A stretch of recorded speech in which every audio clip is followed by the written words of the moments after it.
গহীন অরণ্য, নির্জন রাত, চারদিকে ঝিঝি পোকার ডাক, শেয়ালের ডাক ভেসে আসছে চারদিক থেকে। চারদিকে যেন অশরীর মেলা বসেছে, হাতছানি দিয়ে ডাকছে চারদিকে। জেলেপাড়ার গহীন অরণ্য টর্চ জ্বালিয়ে হাঁটছে রাজন আর কৃষ্ণ। জুতো নিচে শুকনো পাতার মর্মরে শব্দ মৃদু আওয়াজ তুলছে। কৃষ্ণ থেকে থেকে কেঁপে উঠছে আর রাজনের শার্ট খামচে ধরছে। রাজন কৃষ্ণের কাণ্ড দেখে হেসে উঠে বলল, তুই নিজে ভূতের মতো সারা রাত এ বাগান দিয়ে ঘোরাঘুরি করিস। তোর আর পূজার সাক্ষী এই বাগানের প্রতিটা কর্নার, আর আজ ভয় পাচ্ছিস? দাদা, তখন কি আর জানতাম এই বাগানে শত শত মাথার খুঁড়ে আছে?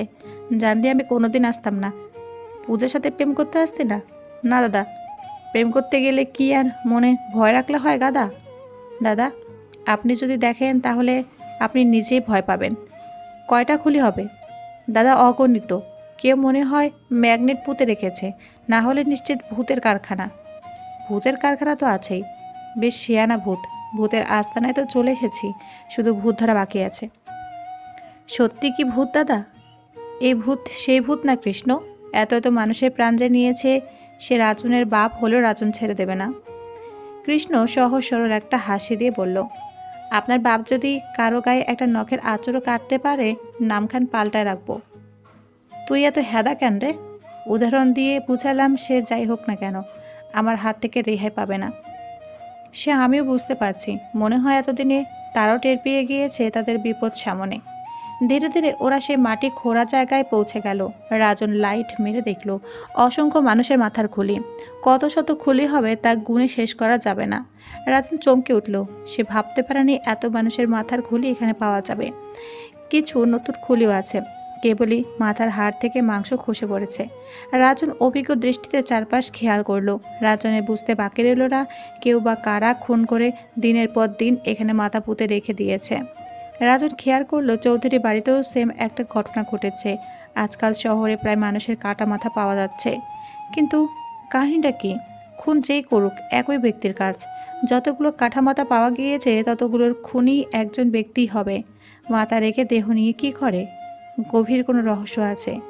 খুব বড় কোনো কিলার হয়তো এই কাজগুলো রাতের আধারে করছে। কৃষ্ণ ভয়ে ভয়ে বলল, রাজন দাদা, আমার কিন্তু অনেক শখ পূজারে নিয়ে সংসার করার। এইসব কাজে আমিও চড়াবো না। কবে কি আমাকে এইভাবে জবাই করে দিবে, আমার পূজা একা হয়ে যাবে। তোর কল্পনায় কি সারাক্ষণ পূজা থাকে? হ দাদা, আমি আর পূজা আমাদের মেয়ের নামও ঠিক করে ফেলেছি। রাজন কপাল কুঁচকালো, কিন্তু অন্ধকারে দেখা গেল না। সে কপাল কুঁচকে বলল, তোদের মেয়ে কোথা থেকে এলো? মানে আমাদের বিয়ে হলে তো বাচ্চা নিয়ে নেব। প্রথম প্রথম মেয়েই হবে। আমার আবার মেয়ের অনেক শখ। প্রথম মেয়ের নাম রাখবো কলি। আমার সাথে মিল থাকবে, একসাথে রাখা যাবে কৃষ্ণকলি। রাজন সারাক্ষণ কৃষ্ণের সাথে থেকে থেকে সারাদিন কৃষ্ণের মুখে পূজাকে নিয়ে বকবক শোনে। মাঝে মাঝে ভাবে, তাহলে পূজাকে কি পরিমাণ ভালোবাসার কথা বলে। এই মেয়েটাকে ছাড়া তো ছেলেটা বাঁচবে না। এমন সময় রাজনের ফোন বেজে উঠল। ফোনের স্ক্রিনে ভাসছে পুষ্পের নাম্বার। পুষ্পের নাম্বার দেখে রাজনের মুখে হাসি ফুটল।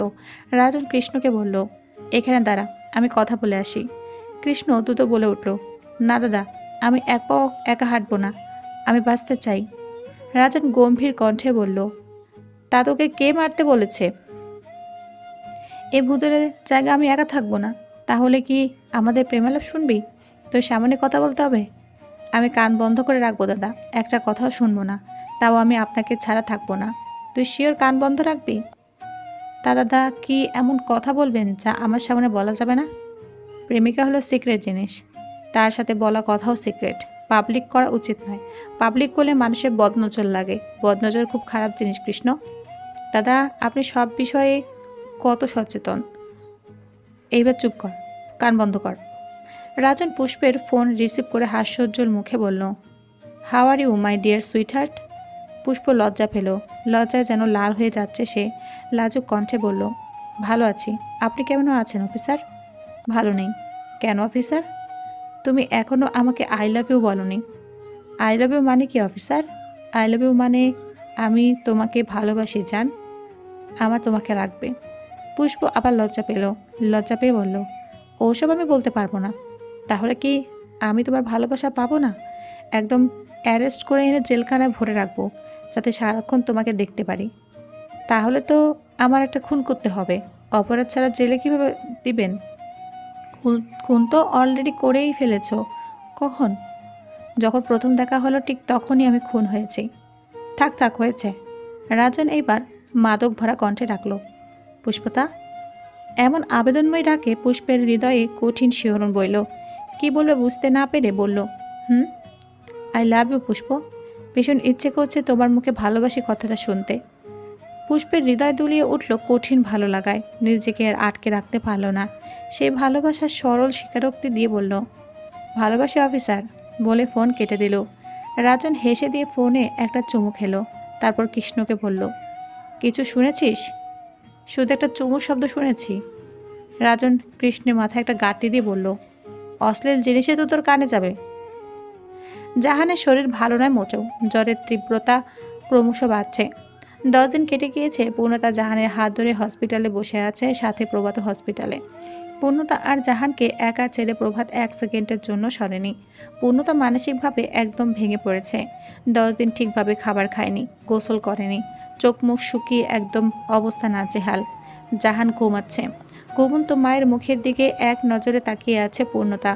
চোখ দিয়ে বেয়ে পড়ছে অনবরত পানি। প্রভাত পূর্ণতার চোখের নিচে হাত মেলে ধরল। পূর্ণতার চোখের এক ফোঁটা পানি এসে প্রভাতের হাতে পড়ল। প্রভাতের কাছে মনে হলো পৃথিবীর সবচেয়ে অমূল্য জিনিসটা ঝরে পড়ছে। প্রভাত হাত মুষ্টিবদ্ধ করে পূর্ণতাকে ডাকল, পূর্ণ। পূর্ণতা অশ্রুসজল চোখে তাকিয়ে বলল, আমার কিছু হলে আমার কি হবে প্রভাত ভাই? আমার তো কেউ নেই আম্মু ছাড়া। কে আমাকে ভালোবাসবে? চাচির কিচ্ছু হবে না। কেন নেগেটিভ ভাবছো?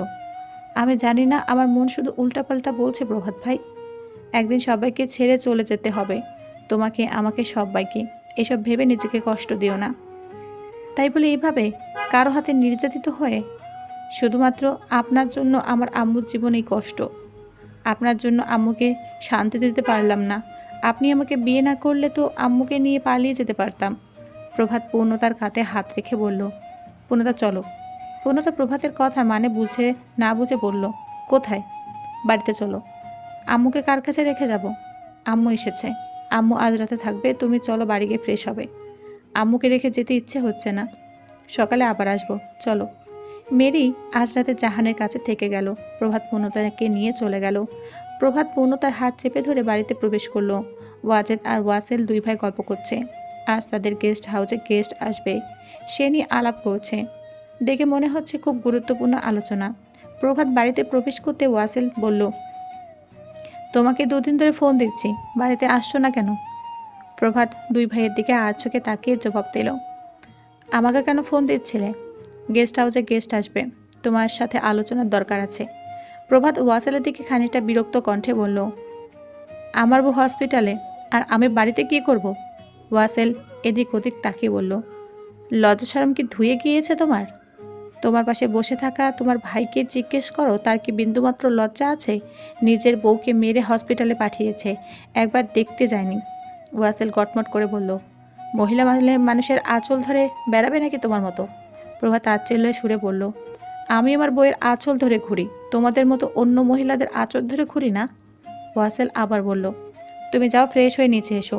প্রভাত ওয়াজেদের দিকে তাকিয়ে বলল, ওয়াজেদ চাচা, আপনার সাথে এইবার আমার কঠিন বোঝাপড়া আছে। আপনার জন্য পূর্ণতার চোখে পানি, পূর্ণতার চোখের পানির কারণ যে হবে তাকেই জাস্ট ফিনিশ করে দেব।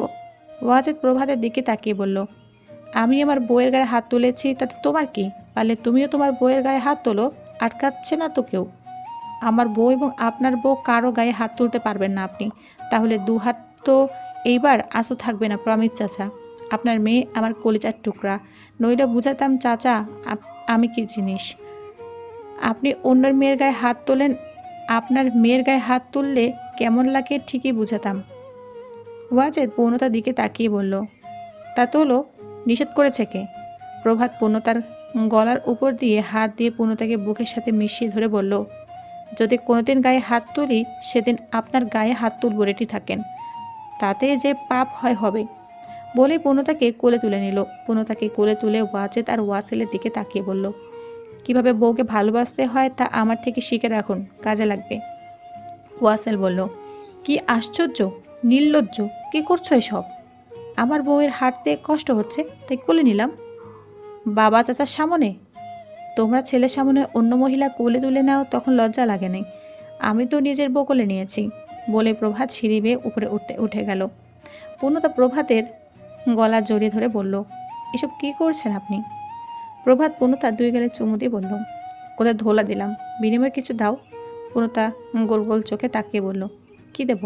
প্রভাত দুষ্টু হেসে বলল, বেশি কিছু না, যা দিলাম তাই ফেরত দাও। পূর্ণতা রাগের চোখে তাকিয়ে বলল, জীবনেও না। সিগারেট খাওয়া ঠোঁটে আমি কিস করতে পারবো না। ও শিট, আমি গালে চুমু চেয়েছিলাম, ঠোঁটে তো আশাই করিনি। যাই হোক, সিগারেট খাওয়া গালে আমি চুমু দিব না। পূর্ণতার বাচ্চা সুলভ কথায় প্রভাতের ভালো লাগলো। সে আবার দুষ্টু হাসলো। আচমকা পূর্ণতার মসৃণ পেটে হাত রাখলো। প্রভাতের এমন স্পর্শে পূর্ণতা বজ্রের ন্যায় চমকালো। শরীর শিরশির করে উঠল। শরীরের সমস্ত লোমকূপ দাঁড়িয়ে গেল। সে অগ্নিচোখে তাকালো প্রভাতের দিকে, তাকিয়ে বলল, কি হচ্ছে? হাত সরান আর আমাকে নামান। প্রভাত পূর্ণতাকে নামিয়ে দিল খুব সাবধানে। নামিয়ে দিয়ে বলল, তোমাকে ছুঁয়ে বলছি বউ, আই সোয়ার আমি ঠোঁট ছাড়া জীবনেও গাল দিয়ে সিগারেট খাইনি। পূর্ণতা প্রভাতের দিকে তাকালো। তাকিয়ে দেখলো প্রভাতের ঠোঁট জুড়ে দুষ্টুমি ছড়াছড়ি। পূর্ণতা প্রভাতের বুকে হাত দিয়ে ধাক্কা মেরে বলল, ছুঁয়ে বলার জন্য অন্য কোনো জায়গা ছিল না? পেট ছুঁয়ে বলতে হবে? প্রভাত পূর্ণতার দিকে ঝুঁকলো। পূর্ণতার নাক টেনে দুষ্টু কণ্ঠে বলল, অন্য কোথাও তো স্পর্শ করতে দাও না বউ। ইচ্ছে তো করে তুলোর মতো নরম বউটাকে স্পর্শ করি। যদি তুমি চাও আমি স্পর্শ করতে আগ্রহী। বলে প্রভাত হাত বাড়ালো পূর্ণতার দিকে। পূর্ণতার কাছে প্রভাতের হাবভাব ভালো লাগলো না। পূর্ণতা প্রভাতের দিকে আবারও অগ্নিদৃষ্টি নিক্ষেপ করে বলল, সমস্যা কি প্রভাত ভাই? আপনি কি সুযোগ নেওয়ার চেষ্টা করছেন? পূর্ণতার কথা শেষ হতে না হতেই আচমকা প্রভাত আবারও পূর্ণতার ওষ্ঠ ডুবিয়ে দিল। পূর্ণতার নজর বন্ধ হয়ে গেল। সে শুধু হাত ছোড়াছুড়ি করছে। প্রভাতের পিঠে পূর্ণতার হাত দুটো যেন নৃত্য করছে। প্রভাতের সেসব দেখে কোনো হুঁশ নেই। সে ডুবে আছে পূর্ণতার ওষ্ঠে। বইয়ের এমন পাগলামো প্রভাতের ভালো লাগছে। সবসময় সব কিছু সহজভাবে পেলে ভালো লাগে না। কিছু সময় বাধা আসলে ভালো লাগে। সেই বাধা যদি বউকে ভালোবাসার সময় বউ নিজেই দেয়, তার মতো মিষ্টি আর কিছুতেই নেই। মিনিট 5 পর প্রভাত পূর্ণতাকে ছেড়ে দিল। প্রভাতের ঠোঁটে বিশ্বজয়ের হাসি। পূর্ণতা ওড়না দিয়ে ঠোঁট মুছতে মুছতে প্রভাতের দিকে তাকিয়ে ফুঁসছে। প্রভাত মাথার পেছনে হাত দিয়ে চুলকাতে চুলকাতে বলল, নেহাত বাচ্চাদের মতো কথা বলার জন্য ভেজা চুমু দিলাম। পূর্ণতা ফুঁসিয়ে উঠে বলল, মানে? সুযোগ নিতে চাইবো কেন? বউ আমার, এতে সুযোগ নেওয়ার কি আছে? পূর্ণতা আবারও ফুঁসিয়ে উঠে বলল, আপনার তো মতলব সুবিধার নয়, ভুলও কাছে আসার চেষ্টা করবেন না। ওকে, আসবো না। তবে আমারও যেন তোমাকে দেখে ফিলিংস না আসে। যদি কোনো ফিলিংস আসে খবর আছে আজ তোমার। পূর্ণতার আগে গটমট করে বলল, অসভ্য, অভদ্র, অশালীন পুরুষ মানুষ কোথাকার। প্রভাত আবারও হাসলো। হেসে রুমে প্রবেশ করলো। পূর্ণতাও রুমে প্রবেশ করলো। প্রভাত ড্রেসিং টেবিলের সামনে দাঁড়িয়ে হাত ঘড়ি খুলতে খুলতে বলল, আমি আগে যাচ্ছি শাওয়ারে, আমার জাস্ট 5 মিনিট লাগবে। তোমার তো ঘন্টা একটা লেগে যাবে। পূর্ণতা আলমারি খুলে প্রভাতের দিকে একটা ট্রাউজার আর গেঞ্জি ছুঁড়ে মেরে বলল, দ্রুত যান। প্রভাত গেঞ্জি আর ট্রাউজার বিছানায় রেখে শুধু টাওয়েল নিয়ে ওয়াশরুমে প্রবেশ করতে করতে বলল, আমি কি মহিলা শাড়ি ব্লাউজ নিয়ে ওয়াশরুমে যাব? পূর্ণতা প্রভাতের দিকে তাকিয়ে বলল, জঘন্য রকমের অশালীন ব্যক্তি। প্রায় 10 মিনিট পরে প্রভাত সাদা টাওয়াল পরে ওয়াশরুম থেকে বের হলো। প্রভাতের একটার কাজ শেষ হলো, সেটা হলো পূর্ণতাকে জ্বালানোর কথা বলা। ওয়াশরুম থেকে বের হয়ে বলল, পূর্ণতা, তুমি যদি আমার মতো এভাবে বের হতে পারো, আমি তোমাকে আগামী 10 দিন স্পর্শ করব না। এভাবে দেখলে আমার আর কিছু লাগবে না। পূর্ণতা প্রভাতের দিকে অগ্নির চোখে তাকাতে তাকাতে শাওয়ারে ঢুকলো, কারণ জানে প্রভাত তাকে আরও 10টা অসভ্য কথা বলার প্র্যাকটিস করেই ওয়াশরুম থেকে বের হয়েছে। পূর্ণতা ওয়াশরুমের দরজা লাগিয়ে দিয়ে দেখলো সিটকিনি ভাঙা। দেখে মনে হচ্ছে কেবলই ভাঙা। পূর্ণতার কৌতূহলী মন প্রশ্ন করলো, হসপিটালে যাওয়ার আগে তো সিটকিনি ভালো ছিল, ভাঙলো কখন? পূর্ণতা দরজা খুলে দেখলো প্রভাত আয়েসি ভঙ্গিতে ডিভানে বসে ফোনে স্ক্রল করছে। সেই টাওয়ার পরা অবস্থায় ফোন দেখছে। পূর্ণতা খেয়াল করলো প্রভাতকে ভীষণ স্নিগ্ধ দেখাচ্ছে। প্রভাত যে আসলে স্মার্ট পুরুষ তাতে কোনো সন্দেহ নেই। কিছুক্ষণ প্রভাতের দিকে তাকিয়ে থেকে প্রভাতকে ডেকে বলল, এই যে হ্যালো। রুম থেকে বের হন। দরজার দিকে তাকিয়ে ইশারা দিল। প্রভাত ফোনের স্ক্রিন থেকে চোখ সরিয়ে পূর্ণতার দিকে তাকিয়ে বলল, কি বললে? কাছে আসবো? একা একা শাওয়ার করতে চাও না? আমাকে সাথে নিতে চাও? পূর্ণতার চোখ মুখ থমথমে করে বলল, বললাম বের হন। কেন? আমি গোসল করব? তার জন্য আমি বের হব কেন? কারণ ওয়াশরুমের সিটকিনি ভেঙে গিয়েছে। আপনার মতো বিপদ সামনে রেখে তো সিটকিনিবিহীন বাথরুমে গোসল করা যায় না। যান, মিস্ত্রি ডেকে আনুন, এটা ঠিক করান। প্রভাত এইবার পায়ের পর পা তুলে বসে বলল, ওটা ঠিক করাবো বলে তো ভাঙিনি।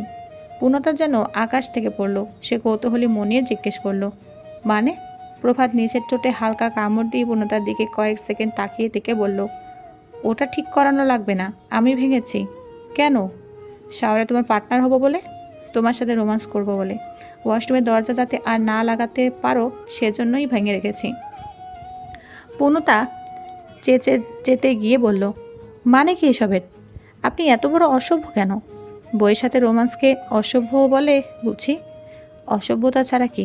আপনি দুনিয়ার শ্রেষ্ঠ বাজে অসভ্য লোক। প্রভাত উঠে দাঁড়ালো, পূর্ণতার দিকে এগিয়ে গেল। পূর্ণতার কপাল থেকে নাক বরাবর অনামিকা আঙুল নামিয়ে এনে কণ্ঠ খাদে নামিয়ে বলল, বিয়ের আগে তো ছোট ছোট পোশাক পরবে বলে অশান্তি করতে, এখন নিজের বরের সামনে ঘোমটা দিয়ে থাকো কেন? পূর্ণতা আঙুলে প্রভাতের আঙুল ধরে সরিয়ে দিয়ে বলল, কারণ আপনার নজর ভালো না তাই। প্রভাত এইবার পূর্ণতার নিজের সাথে চেপে ধরে বলল, আজ একটা নাইট ড্রেস পরো তো বেবিকাল, ওয়েদারও রোমান্টিক, তা না হলে কিছুই পরার দরকার নেই। এখন তো জোর করছি না ছোট পোশাক পরা যাবে না, এখন পরা যাবে, সব পরা যাবে। এমন সময় জমেলা হুট করে প্রভাত আর পূর্ণতার রুমে প্রবেশ করলো। জমেলা সবসময় খুব জোরে কথা বলে। জমেলা জোরে বলে উঠল, ছি ছি, কি কাণ্ড সব। প্রভাত পূর্ণতাকে ছেড়ে দিল। পূর্ণতা জমেলার দিকে তাকিয়ে এক সেকেন্ডও দেরি না করে ওয়াশরুমে প্রবেশ করলো। প্রভাত জমেলার দিকে তাকিয়ে বলল, কেবলই বউটাকে জোরে ধরেছি অমনি হাজির তুমি? জমেলা বলল, তোমাকে এখনই নিচে ডাকছে তোমার বাবা, যাচ্ছি। তার আগে তুমি এই রুম থেকে বের হও। কেন? কারণ তুমি পূর্ণতাকে বাজে কথা বলবে, পূর্ণতার মন খারাপ হবে, আর আমার মেজাজ ভীষণ বিগড়ে যাবে, আর তোমার সাথে খারাপ ব্যবহার হয়ে যাবে। জমেলা প্রভাতের রুম থেকে বের হতে হতে বলল, পূর্ণতা আমার দাদুভাইকে বশীকরণ করেছে। প্রভাত ট্রাউজার আর গেঞ্জি পরে নিচে নামলো। নিচে নেমে ডাইনিংয়ে অনাকাঙ্ক্ষিত একটি ঘটনা দেখল। শার্ট প্যান্ট পরা আর কি চিকন ফিতার গেঞ্জি পরা একজন ধবধবে সাদা নারী তাদের ডাইনিংয়ে বসে আছে। প্রভাত নিচে নামতেই সে প্রভাতের দিকে মোহনীয় কণ্ঠে তাকিয়ে রইল। ওয়াসেলের দিকে তাকিয়ে বলল, ডিল ফাইনাল। প্রভাত কিছু বুঝে উঠতে পারল না। তখনই রাজনের নাম্বার থেকে ফোন এলো। প্রভাত ফোন রিসিভ করতেই রাজন বলল, প্রভাত ভাই, আপনাদের জয়নাবের দেহ নদীতে পাওয়া গিয়েছে। তার মাথা ছিল না দেহের সাথে, তবে এলাকার মানুষ তার গড়ন থেকে চিহ্নিত করেছেন এটাই জয়নাব।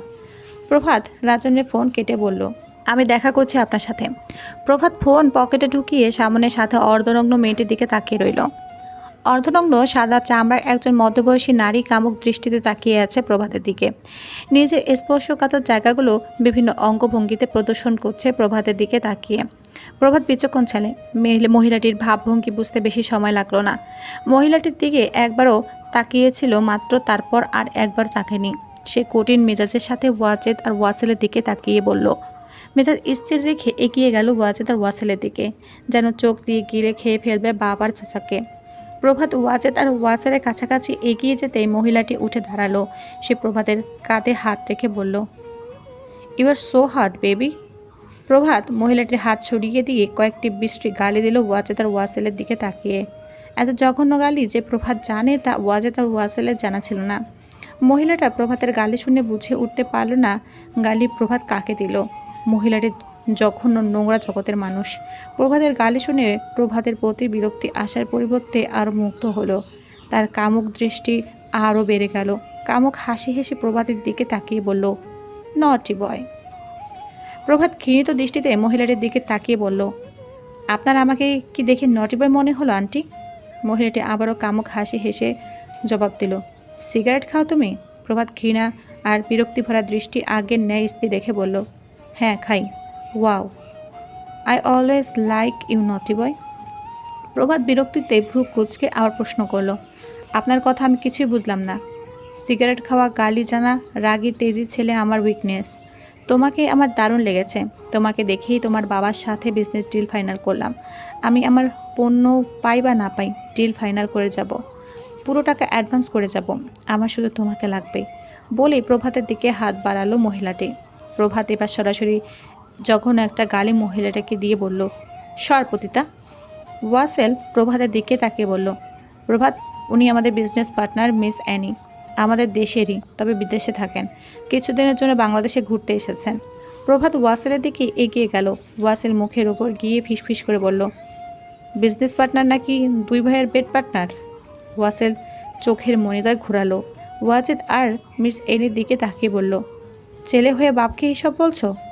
তুমি তো বাপ হয়ে ছেলের দেহ বিক্রি করে বিজনেস করতে চাইছো।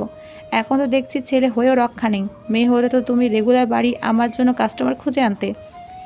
এই ছেলে বিয়ের পরে একেবারে নির্লজ্জ হয়ে গিয়েছে, বাপকে যা খুশি তাই বলছে। প্রভাত বিরক্ত হয়ে ওয়াসেলের দিকে তাকিয়ে বলল, তোমাদের এসব বিজনেস ডিলের মধ্যে আমাকে কেন ডাকছো জানতে পারি? আমি আমার বইয়ের সাথে যখন থাকবো কখনো আমাকে ডাকবে না। ওয়াজেদ একটা কাশি দিয়ে ফিসফিস করে বলল, প্রভাত, মিস এনির সাথে ডিলটা আমাদের হয়ে গেলে আমাদের গত মাসের লসটা পুষিয়ে যাবে। অ্যাডভান্স টাকা পেলে এই টাকা দিয়ে কম দামে বেশি পণ্য কিনে রাখতে পারবো, পরে বেশি দামে বিক্রি করে লস পুষাতে পারবো। মিস এনির টাকার অভাব নেই, ওনাকে খুশি করতে পারলে ডিল ফাইনাল। প্রভাত বুকে হাত বেঁধে সোজা হয়ে দাঁড়ালো। ওয়াজেদের দিকে তীক্ষ্ণ দৃষ্টি ফেলে বলল, ওনাকে কিভাবে খুশি করতে হবে? ওয়াজেদ প্রভাতের আরও একটু কাছে এগিয়ে এসে বলল, মিস এনি দীর্ঘদিন বিদেশে থেকেছেন, বাংলাদেশি একজন বেড পার্টনার খুঁজছেন। আমরা কয়েকজনকে দেখিয়েছে, কিন্তু তুমি বাড়িতে প্রবেশ করতেই ওনার তোমাকে পছন্দ হয়েছে। উনি গেস্ট হাউসে 7 দিন থাকবেন। তুমি যদি একটু 7 দিন সময় দিতে তাহলে ডিলটা ফাইনাল হয়ে যেত। প্রভাত কয়েক সেকেন্ড নিশ্চুপ রইল। ওয়াজেদের দিকে ভালোভাবে তাকিয়ে দেখে বলল, তাহলে এই 7 দিন আপনার মেয়েকে সময় দেবে কে চাচা? কেন, পুষ্প আছে আর মা কাকি আছে। আপনি জানেন না আপনি কি চিজ পয়দা করেছেন? যে মেয়ে জীবনে এক ড্রেস দুবার পরেনি সে কিনা অন্য কারো ইউজ করার জিনিস অ্যাকসেপ্ট করবে?